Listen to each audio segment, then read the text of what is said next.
A storm was brewing over the quiet suburban neighborhood, one that would change the lives of a family forever.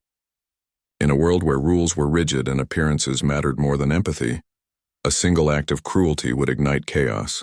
The moment began when an unsuspecting morning stroll turned into a nightmare. The gentle guide dog that had been a lifeline for a blind child was attacked, destroyed, and the world seemed to crumble around them. The sky above wasn't just overcast, it felt heavy with tension, and soon the whir of military helicopters would pierce the air, signaling that what started as a neighborhood feud had escalated far beyond anyone's imagination. Every neighbor would take notice, cameras would capture every reaction, and the story would spiral into a viral saga of justice, rage, and unthinkable consequences. Before we dive into this shocking story, make sure you hit that subscribe button and turn on notifications because you won't want to miss a second of this unbelievable HOA drama. Stick around, like the video, and share your thoughts in the comments below as we uncover the shocking truth behind what happened in this peaceful suburb that suddenly became the center of chaos. The morning had begun like any other, with the sun creeping over the manicured lawns and the faint hum of sprinklers watering pristine gardens. Children's laughter drifted from yards and the faint scent of freshly cut grass filled the air. But beneath the calm surface, a storm was gathering. In the heart of the neighborhood, the family of a blind little girl was preparing for their daily routine. Their guide dog, a loyal golden retriever, had been her companion for years, providing guidance, protection, and a sense of independence that her blindness otherwise threatened to take away. The dog's calm demeanor and gentle eyes had won the hearts of everyone who met him, and the little girl's world depended on this unwavering presence. Yet not everyone saw this dog as a friend. The HOA, led by a woman whose name had already become whispered in the neighborhood as Karen, held an obsessive view of order, appearances, and control. Her obsession with rules transcended common sense, and in her mind, the dog represented disorder, defiance, a challenge to the neat, curated world she demanded. The tension had been simmering for weeks. Complaints about grass lines, mailbox colors, and a stray leaf or two were just the surface. But Karen's fixation had zeroed in on this dog, the embodiment of a challenge she couldn't abide. The morning of the incident was unremarkable at first. The little girl stepped onto the driveway, her hands gently resting on the dog's head as he guided her toward the sidewalk. The neighborhood was quiet. A few neighbors waved from their porches, but Karen had already been watching from her window, her eyes narrowing, her mind plotting. Without warning, she stormed into the yard, a fury of indignation and entitlement. She advanced toward the dog, her movements abrupt and aggressive, and in the blink of an eye, the calm sanctuary of the girl's morning routine erupted into chaos. The dog yelped and barked, instinctively defending his charge, but the confrontation was swift and brutal. Karen, wielding whatever tools she had at her disposal, attacked the dog. The girl stumbled backward, unable to comprehend what was happening. Neighbors screamed and ran outside. Cameras were raised, and the incident was captured in horrifying clarity. By the time the dust settled, the dog lay motionless and Karen retreated, muttering excuses that no one could accept. The trauma rippled instantly. The blind girl, distraught and confused, felt the sudden void of safety and companionship. The neighborhood, long used to petty squabbles, realized this was no ordinary HOA dispute. Social media erupted. Videos circulated within minutes showing the attack, the chaos, and the horror on the faces of those who had witnessed it.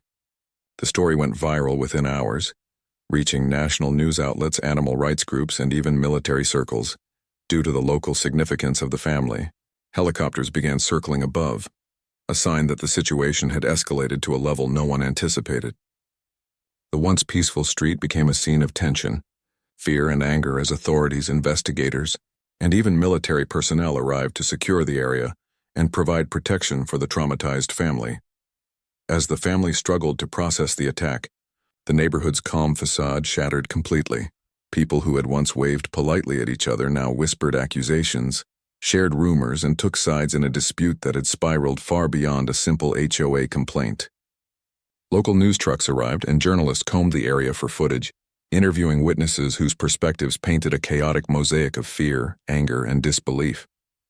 The girl's parents were consumed by grief and fury, realizing that their daughter's safety had been violently violated. The HOA board, meanwhile, attempted to minimize the incident, issuing statements that downplayed the attack and blamed minor infractions, a move that only fueled public outrage. Social media campaigns began almost instantly, with hashtags demanding justice for the girl and her dog trending nationwide. Activists and animal lovers rallied, pressuring law enforcement and the HOA to take immediate action. Meanwhile, the military helicopters hovering above were not just symbols, they were a response to credible threats against the family's safety. Security protocols were enacted, streets were blocked off, and the air filled with the distinct sound of rotor blades slicing through the tension-heavy morning. The family, still in shock, had to navigate the surreal scene of their once quiet life now overtaken by media, authorities, and a community divided by fear and fury. Every neighbor, every passerby, and every online viewer felt the gravity of what had transpired. A blind child had lost her guide dog, and a single act of cruelty had triggered a storm that could not be ignored. The girl's world had changed irreversibly, her sense of safety shattered, yet her family's resolve hardened. This was no longer a private matter. Justice, accountability, and community scrutiny were converging in a way that would force everyone involved to confront the consequences of unchecked authority and unrelenting obsession. The chapter closed on a tense, uncertain note. Helicopters circling, neighbors whispering, and a family grappling with trauma that no one could erase, leaving a silent, heavy anticipation for what would unfold next. The following days were a whirlwind of investigations, social media attention, and relentless community tension. The local authorities, spurred by viral footage, began gathering evidence, interviewing witnesses, and constructing a timeline of the attack. Every frame of video that had been captured became crucial, each angle telling the same story of aggression and cruelty. The HOA, which had initially attempted to downplay the incident, found itself under intense scrutiny. Board meetings were postponed indefinitely, replaced by urgent calls from lawyers, journalists, and concerned citizens. Pressure mounted as national attention turned the once private suburban street into a spectacle of outrage and accountability. Meanwhile, the family navigated a complex maze of legal, emotional, and personal challenges. Their grief was compounded by the need to engage with authorities, speak with reporters, and manage the flood of attention from people eager to support them or witness justice. The blind girl, now without her trusted guide, faced a sudden and profound sense of vulnerability. Therapy sessions began, both for her and the family, to address trauma and provide coping mechanisms in the midst of an unrelenting public storm. Social media advocacy groups organized fundraisers, awareness campaigns, and petitions to hold Karen accountable and ensure that similar incidents could be prevented. The tension within the neighborhood escalated. Some residents openly supported the family, offering assistance, security, and emotional backing. Others, intimidated by the viral nature of the story, kept their distance, fearful of backlash or getting involved in the controversy. Helicopters continued to hover intermittently, their presence a constant reminder that the family's safety remained a top priority. As the investigation deepened, previously unknown aspects of Karen's behavior surfaced. Complaints, warnings, and minor infractions that had gone unaddressed painted a picture of obsession and instability. Experts and commentators began analyzing the situation, emphasizing how unchecked authority and rigid adherence to minor rules could escalate into dangerous, even criminal acts. The neighborhood became a microcosm of a larger societal conflict: order versus empathy, control versus understanding, authority versus humanity. The family's resolve only strengthened. Legal teams prepared charges, advocacy groups amplified their voices, and every development became a step toward justice. Yet the emotional toll remained immense. The blind girl's routine, her independence, and her trust had all been disrupted. Her parents worked tirelessly to reconstruct a sense of normalcy, to ensure that she could navigate the world safely despite the trauma she had endured. As the chapter drew to a close, helicopters continued to circle above, news crews lingered at every corner, and the community waited anxiously.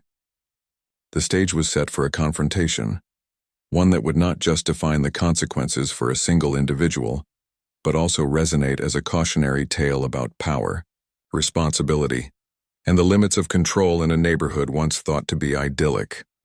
Legal proceedings and community debates dominated the following weeks. Karen, who had once ruled the neighborhood with an air of unchallenged authority, now found herself facing an unprecedented reckoning. The legal system, emboldened by evidence and public attention, began a rigorous process to determine culpability. Witnesses gave statements, viral videos were submitted as undeniable proof, and the narrative of unchecked aggression became central to the case. The HOA itself faced scrutiny, with board members questioning their oversight, complicity, and failure to prevent an act that should have never occurred. Meanwhile, the family focused on rebuilding their lives. The blind girl began training with a new guide dog, a process filled with emotional complexity.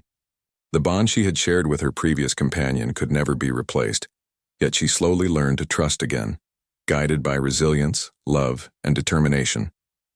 Community tension persisted, but solidarity grew among those who had witnessed the events or followed them online.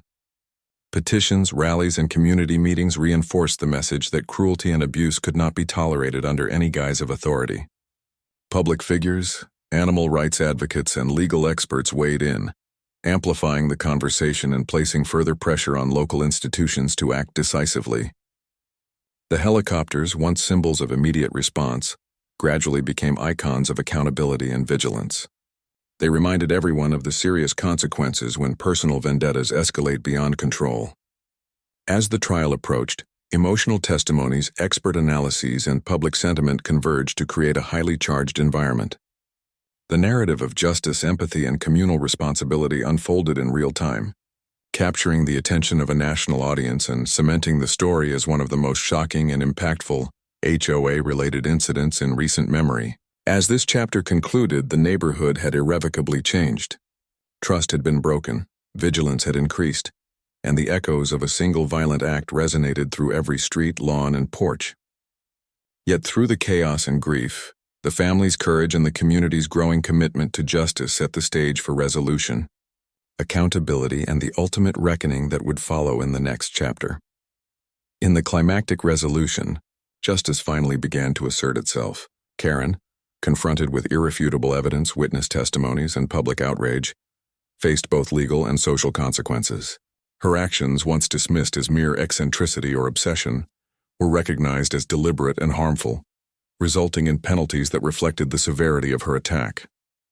The HOA underwent sweeping reforms, implementing strict oversight and accountability measures to prevent any similar abuse of authority. Policies were rewritten, boards were restructured, and community education programs were launched to cultivate empathy and responsible governance. The blind girl, with the support of her family and a new guide dog, regained her sense of security and independence, though the memory of the lost companion remained an indelible part of her life.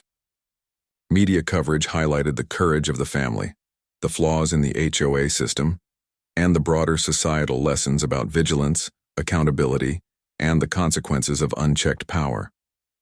The story became a reference point for communities nationwide, emphasizing the importance of compassion, justice, and the moral responsibility to protect the vulnerable. Neighborhood dynamics shifted permanently. Residents who had once tolerated petty grievances now understood the potential ramifications of unchecked authority, and a renewed sense of community vigilance emerged. The helicopters that had once symbolized immediate crisis evolved into a symbol of enduring oversight, a reminder that lives and well-being could never be taken lightly. The narrative concluded with a mixture of relief, resilience, and reflection. The family emerged stronger, the neighborhood wiser, and the story itself immortalized as a cautionary tale of cruelty, courage, and the ultimate triumph of justice over unbridled aggression. If you were shocked by this story, make sure to hit that like button, subscribe for more unbelievable HOA drama, and turn on the notification bell so you never miss a story that exposes the wildest neighborhood conflicts. Share your thoughts in the comments and tell us what you would have done if you were in their shoes.